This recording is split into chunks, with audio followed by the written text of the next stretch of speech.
It is 12:07 in the afternoon on October 9th, On July the 10th, 1943. Luftwaffe Major William Lawrence Leverette is flying at 8,000 feet above the Aegean Sea, and he is counting.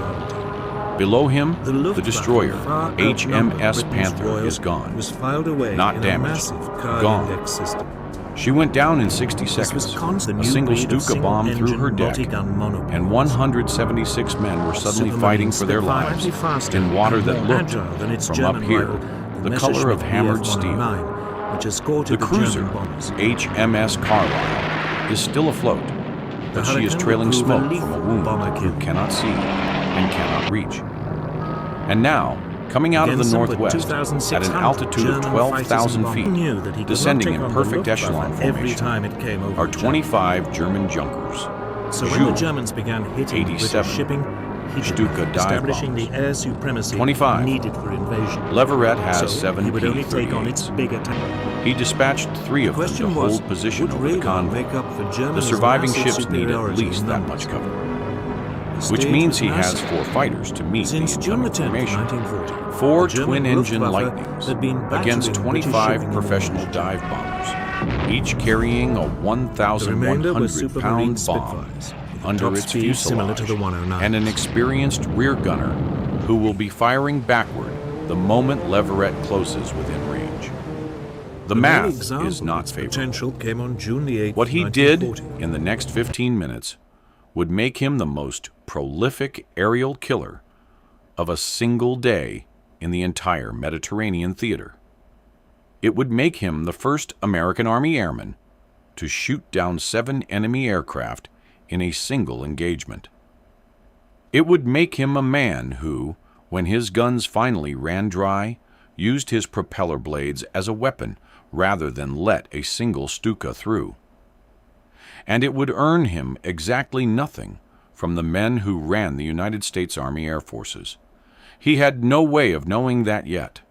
The Stukas were close, 15 miles, closing fast. He pushed the throttle forward. The twin Allison engines answered. To understand what was at stake above the Aegean that noon, you have to understand what had already been lost.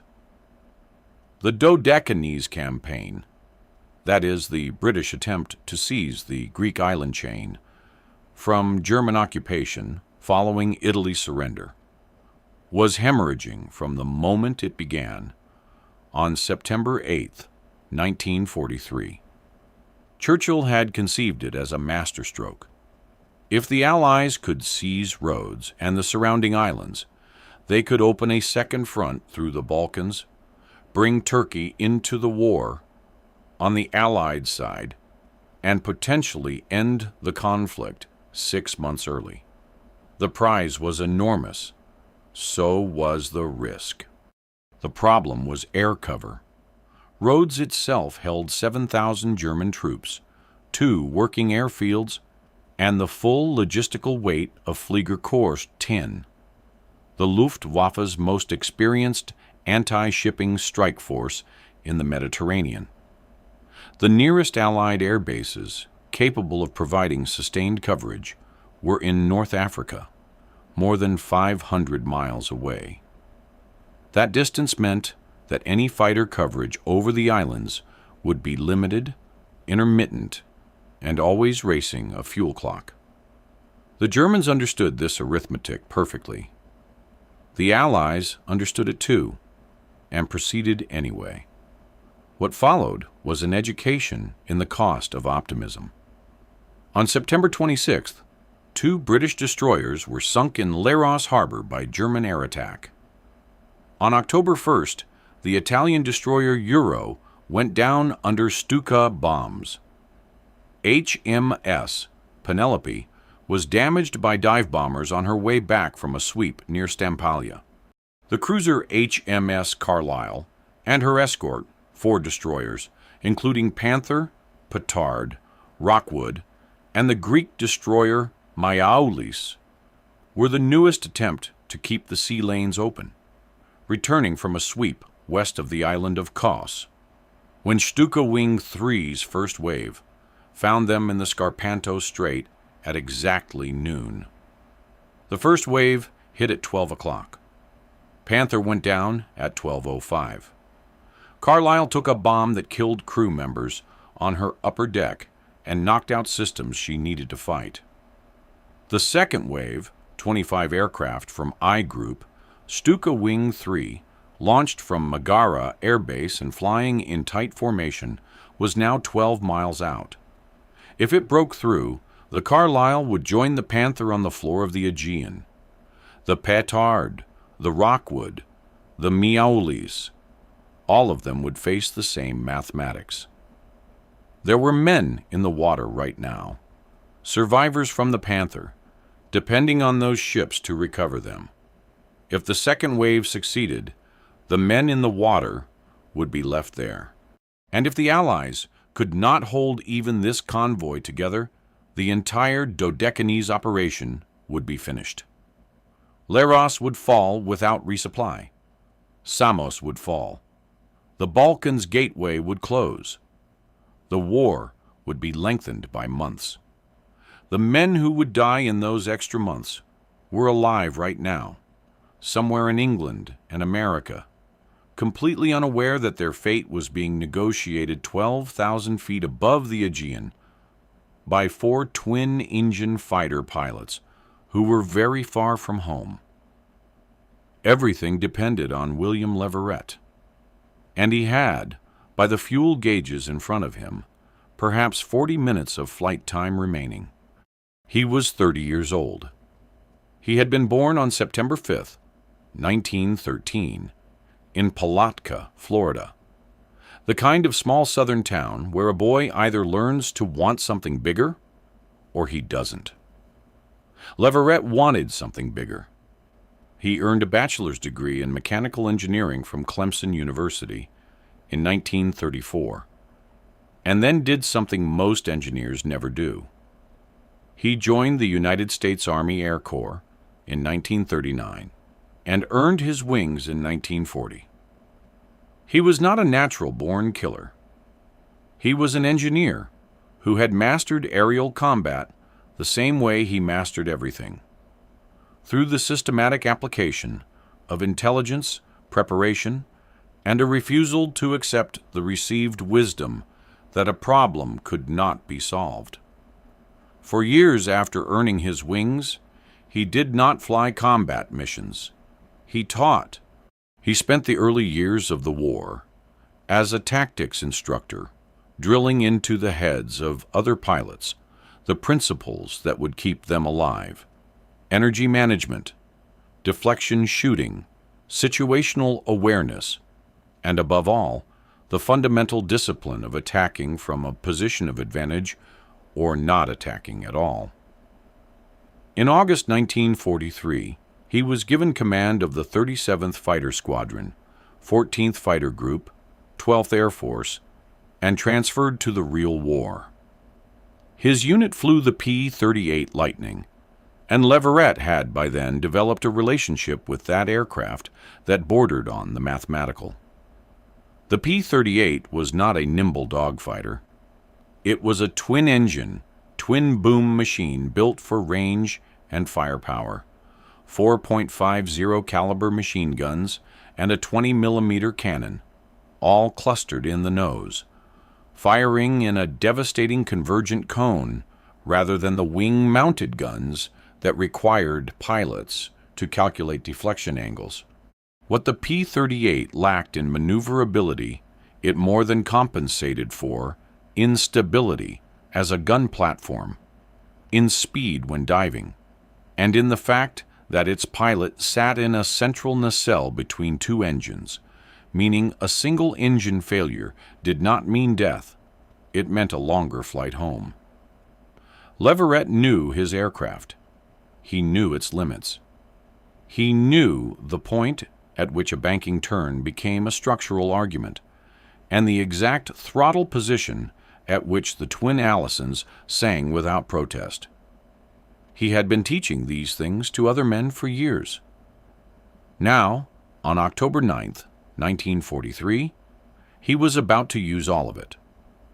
There was something else that defined him.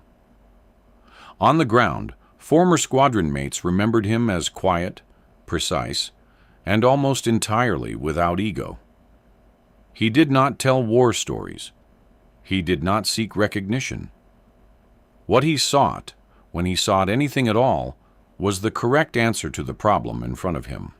He was a man who, years after the war, would earn a master's degree in aeronautical engineering from Princeton, not because his career required it, but because the subject was not yet fully understood, and that bothered him.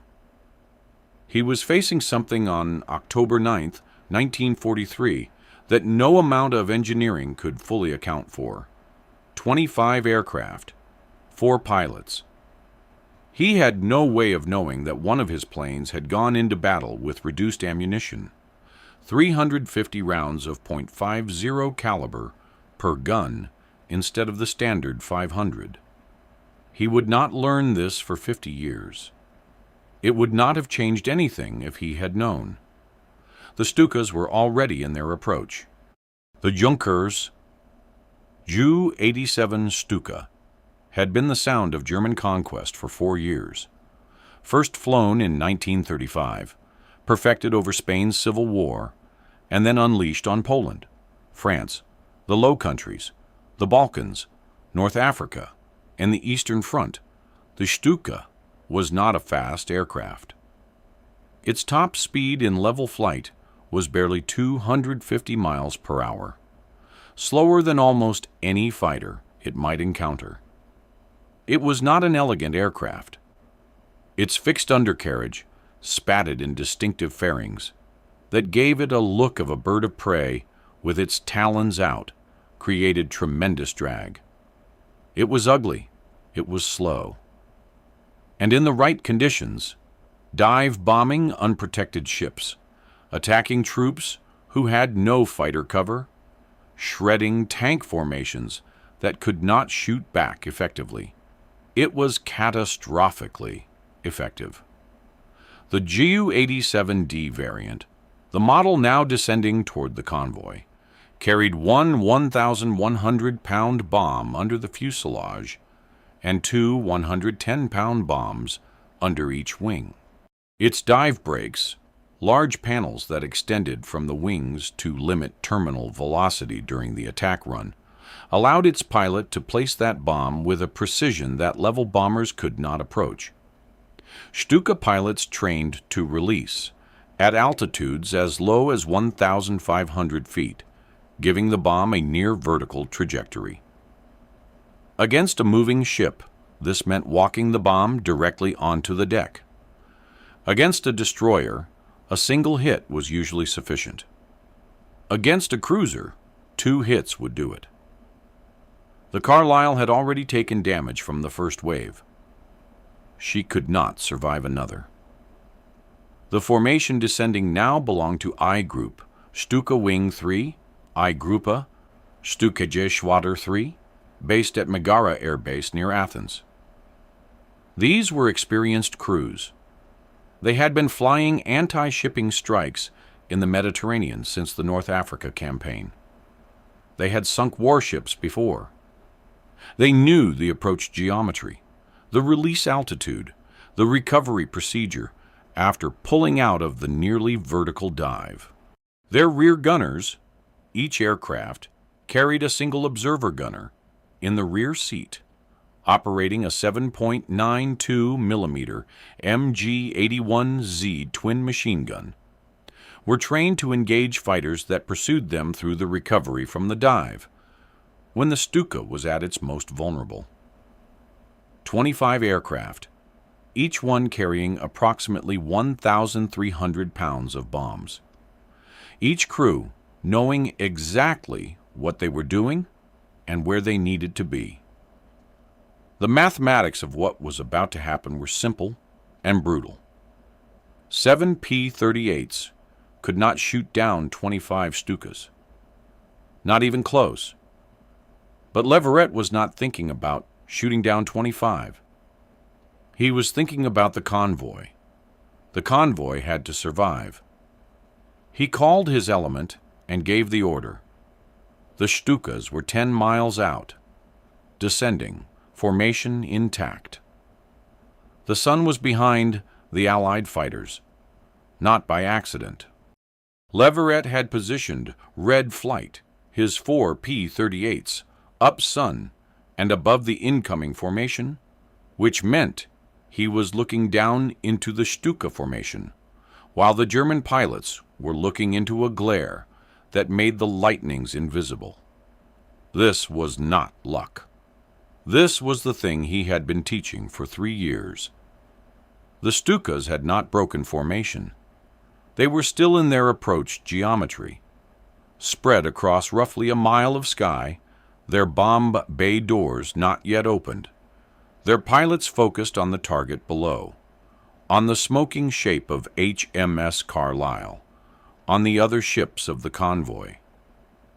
They had not yet seen the 4 American fighters positioned at 10,000 feet, 3 miles behind them, and closing at 320 miles per hour. Leverette chose his entry angle with the precision of a man who had spent years calculating exactly this kind of approach. He came in from directly behind and slightly above the formation's rear rank, a pursuit curve that put him in a cone of minimum defensive fire, where the Stuka gunners would have to contort themselves to bear on him. He told his wingman to follow his line. He pushed the throttle forward. The gap closed. 2 miles, 1 mile, half a mile. At 300 yards, he picked the rearmost Stuka in the formation's starboard column, centered the gun sight on the fuselage, and fired a 2-second burst from all 5 guns. The effect was instantaneous and total. The 20-millimeter cannon rounds and the .50 caliber bullets arrived at the same moment from the same point, converging on a space 6 inches across in the Stuka's cockpit area. The aircraft nosed forward. A thin ribbon of smoke appeared at the engine, thickened instantly to black, and the Stuka rolled right and began to fall. Leverette was already shifting the gun sight to the next aircraft in line. Less than 3 seconds had passed. The second Stuka died the same way. The rear gunner in this one had begun to turn, had perhaps caught some peripheral movement, but there was not enough time to bring the MG-81 to bear before the rounds arrived. Both aircraft hit the water within 200 yards of each other. 2 kills. Neither of them had fired a shot in defense. For a fraction of a second, perhaps 3 seconds of real time, the German formation's rear ranks did not know what was happening. Then they knew. In the lead aircraft of I Group, Stuka Wing 3, the formation commander registered the exploding radio chatter from the rear of his formation. 2 down. Americans, P-38s. By the sound of the engine reports, his rear gunners were screaming into their headsets. He made his calculation. The convoy was below. The bombs needed to fall now, before the fighters could cut deeper into the formation. He gave no order to break and scatter. The bombing run would continue. This decision would cost him dearly. The formation had not broken, but it was no longer clean. The rear ranks were pulling apart, individual pilots looking behind them now rather than down at their targets. Leverette came through the scattered rear and was already closing on a third Stuka. This one's gunner found him. Tracers crossed his canopy line, close, but not close enough. At 280 yards, Leverette fired. The rounds walked from the fuselage into the engine, and the engine stopped. The Stuka pitched nose down, not in a controlled dive, but in the loose, wrong way that meant the pilot was no longer flying. 3 down. The aircraft fell toward the water in a flat, revolving arc. He turned hard left, killing speed, and came back at the formation from a different angle. His airspeed was 290 miles per hour now. The twin Allisons were running cleanly. Fuel gauges showed adequate 32 minutes remaining. Ammunition was holding. A fourth Stuka crossed his sight picture. He fired. Smoke. The aircraft rolled and descended with increasing speed that told him the pilot was gone. 4 down. The rear gunners throughout the formation were firing now.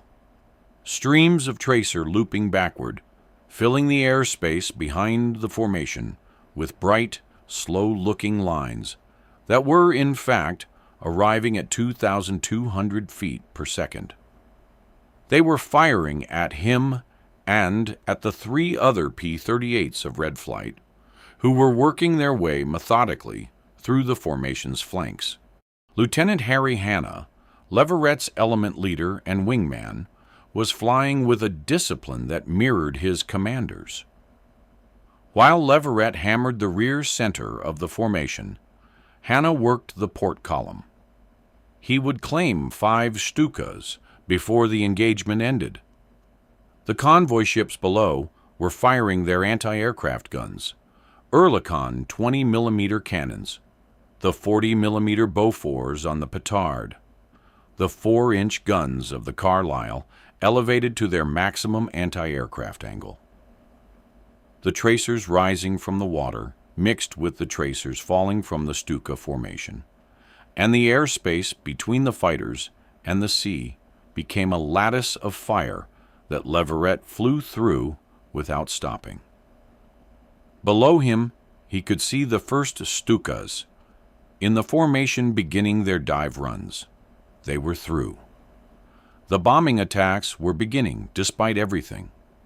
He could hear the explosions through the airframe, could feel the concussions, even at 8,000 feet, when a bomb missed a ship by 30 yards and detonated on water.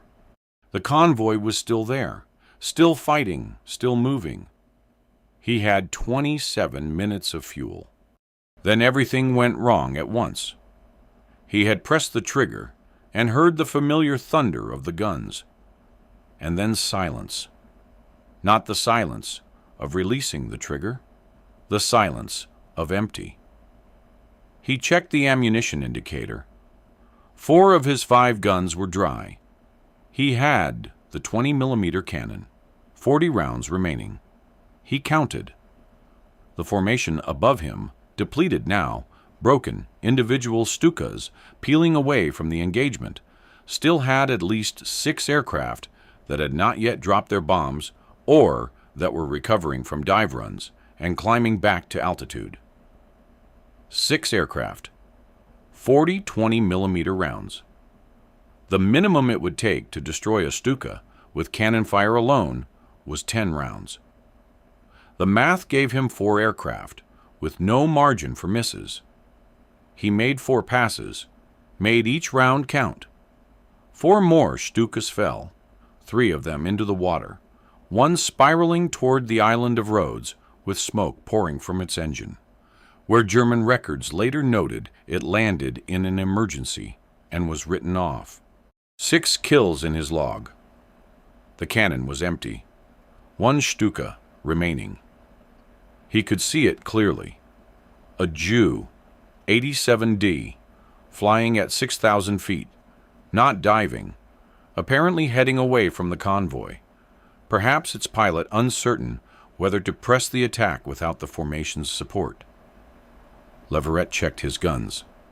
All 5 weapons were dry. He had no ammunition left of any kind. He had 16 minutes of fuel.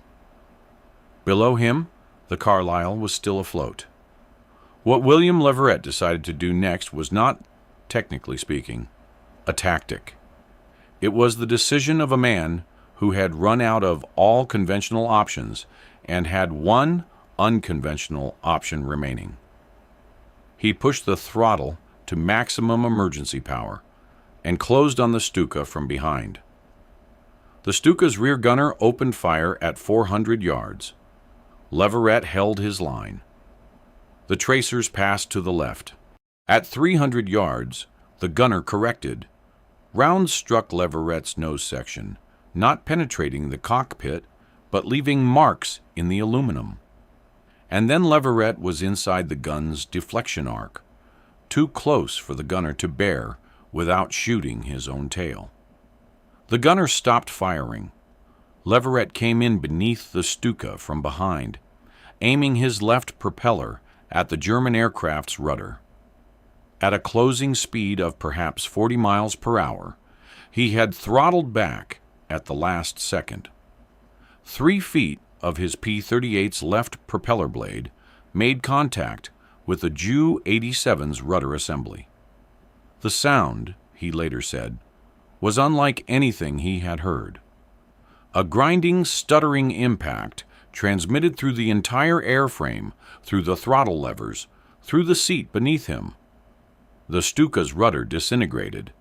The aircraft immediately lost directional control, yawed hard right, and began a spin from which it did not recover. 7 kills. Leverette pulled away, checked his instruments, confirmed the P-38 remained airworthy. The propeller damage was significant but not catastrophic, and turned south. The Aegean was below him. The convoy was still there, 14 minutes of fuel. He set course for the recovery field. He was shaking. He noted the shaking as though it were a fact about someone else, the way an engineer notes a reading on a gauge. His hands were still on the throttles, trembling against the metal. He left them there. They would stop eventually. The radio was quiet. Then Hannah's voice, calling in. Blue flight.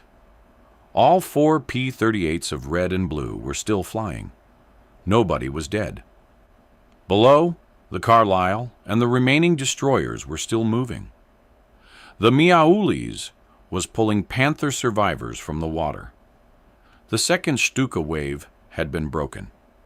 The bombs that had fallen during the engagement had missed every surviving ship. He did not say anything into the radio. He turned the P-38 south and flew.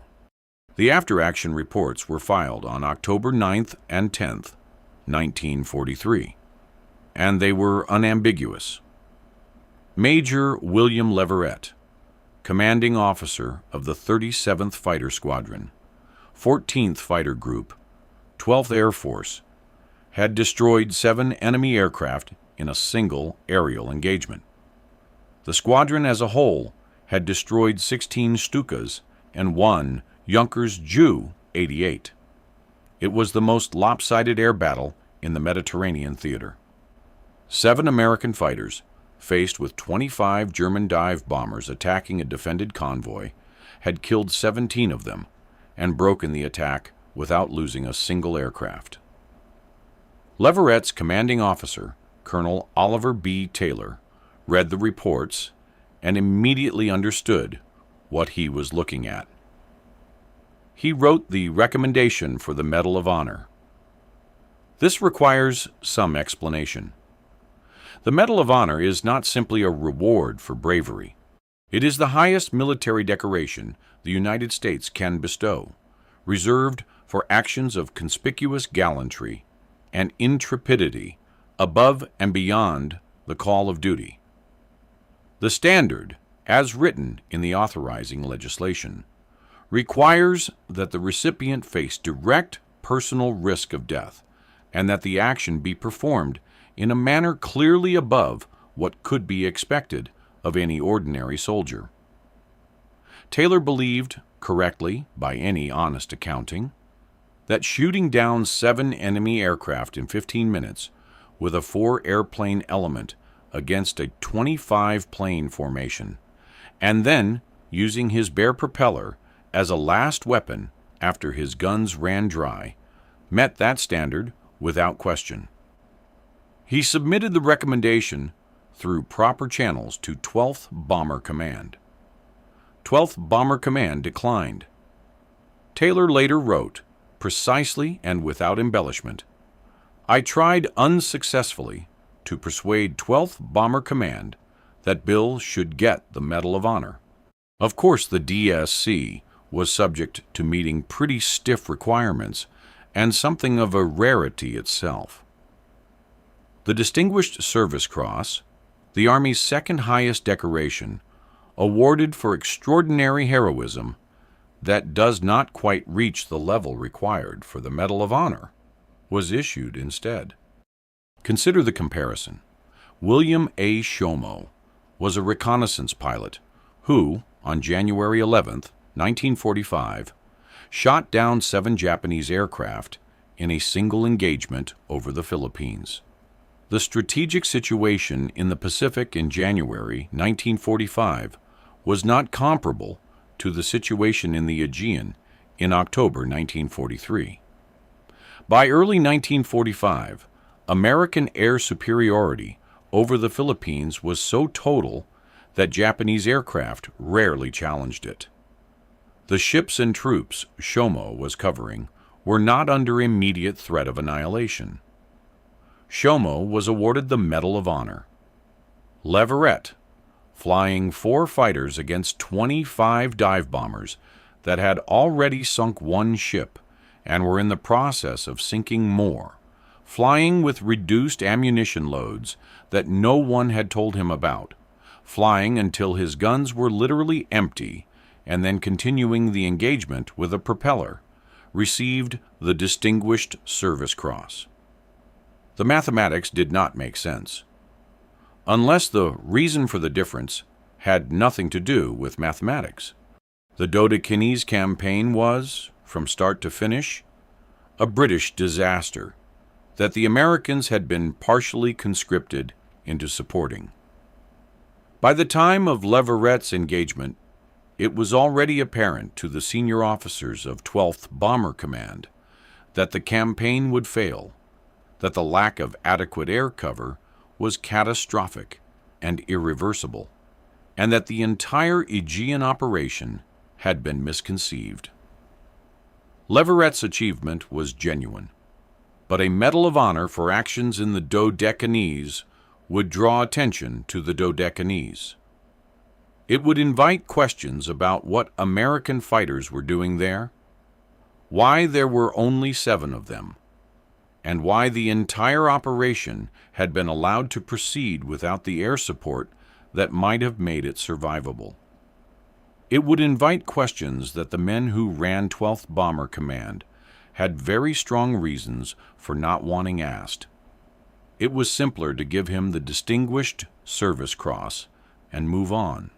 50 years after the engagement, 50 years, Leverette learned from a former squadron mate that his P-38 had gone into battle that day with 350 rounds of .50 caliber ammunition per gun rather than the standard 500 rounds.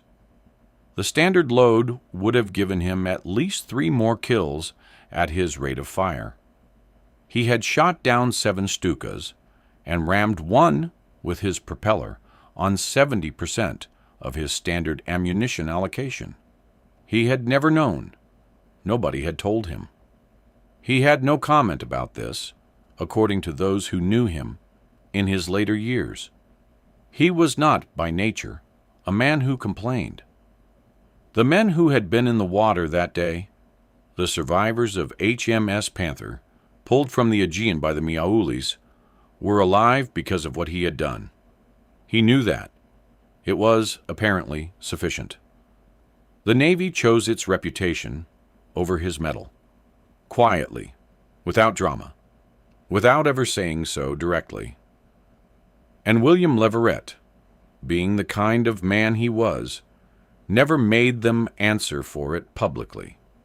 The squadron returned to Italy and the main campaign. Leverette flew additional missions over southern Europe, and before the war ended, he had added 4 more kills to his total: 2 Messerschmitt B F-109s and 2 Messerschmitt B F-110s, bringing his final count to 11 confirmed aerial victories. 11. That made him one of the highest-scoring American fighter aces in the entire Mediterranean theater, in a war where most pilots never achieved the 5 kills required to be classified as an ace at all. He stayed in the military after the war, transferring to the newly organized United States Air Force when it became a separate branch in 1947. He went to Princeton and earned his master's degree in aeronautical engineering. He served. He taught. He flew. He retired as a colonel in 1965 after 26 years of service, a career that spanned from the biplane era to the jet age, from the days when an aircraft's range was measured in hundreds of miles to the days when American aircraft flew faster than sound. He died on April 7, 2003, in Beaverton, Oregon. He was 89 years old. He is buried at Arlington National Cemetery. The Dodecanese campaign ended, as its critics had always predicted it would end, in complete Allied defeat. By November 22, 1943, the Germans held every island in the chain. Leros fell on November 16th after a German airborne and amphibious assault that the isolated British garrison had no means of resisting. 4 Allied destroyers were sunk during the campaign. 2 submarines were lost.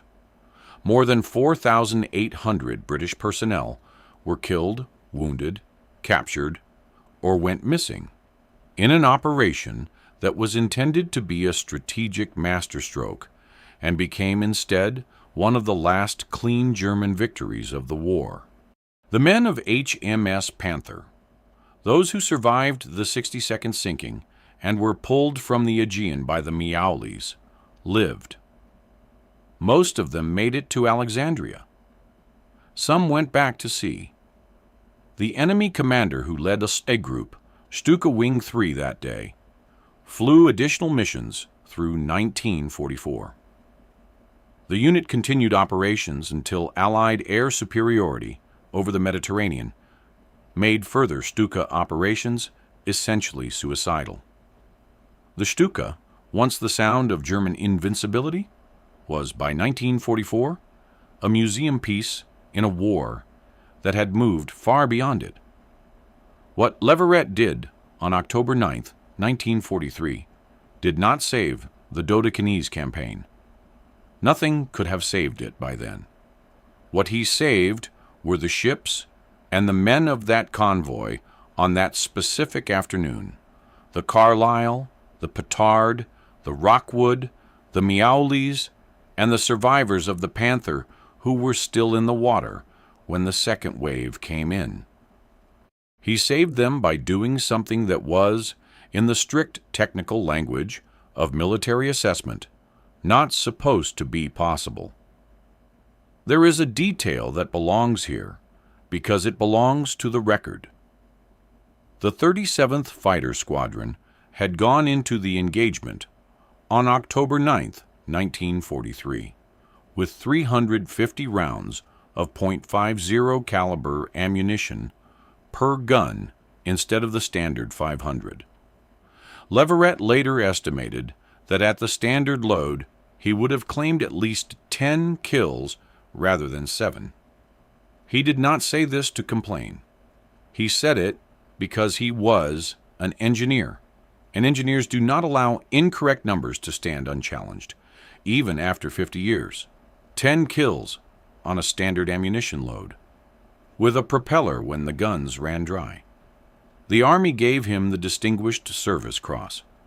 The citation reads, in the formal language of such documents, that his actions were in keeping with the highest traditions of the military service.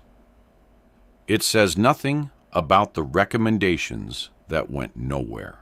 It says nothing about the men who blocked them. It says nothing about why a man who accomplished something that no one else in the Army Air Forces accomplished that year, before or after, received a decoration that, while honorable, was not the one his commanding officer believed he had earned. There is a truth that military history keeps discovering and then burying again, and it is this: institutions do not always honor what they claim to honor. They honor what is convenient to honor. William Leverette did not fight on October 9th, 1943, for a decoration.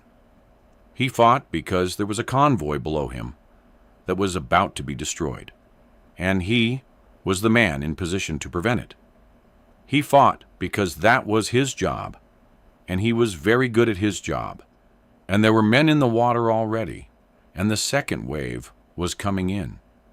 And the math, while bad, was not yet impossible. He fought because the alternative was to watch.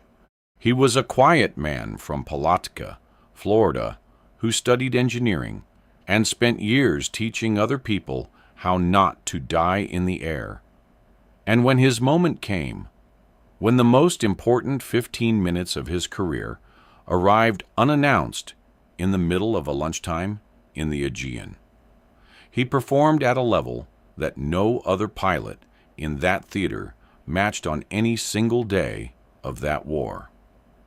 Everything that followed from that convoy's survival, the men who made it back to Alexandria and went back to their ships, the intelligence the Carlisle carried to command about the Stuka formation's tactics, the small, granular continuations of individual lives that would not have continued if the second wave had broken through, all of it traces back to 4 P-38s arriving out of the sun with their guns firing. He had studied every combat report he could find before that day. He had thought through every tactical variation. He had positioned his element correctly, attacked from the correct angle, managed his ammunition across 7 separate engagements with a precision that bordered on the inhuman, and when there was nothing left in any of his guns, he flew his aircraft into the last enemy airplane rather than let it through. He went home with propeller damage and shaking hands. He filed his report. He ate his dinner. The next morning, he was available for duty. Some men spend their lives searching for a moment that matters. William Leverette had 15 minutes above the Aegean Sea on a hot October noon, and he used every second of them correctly. A destroyer sank. An institution failed him.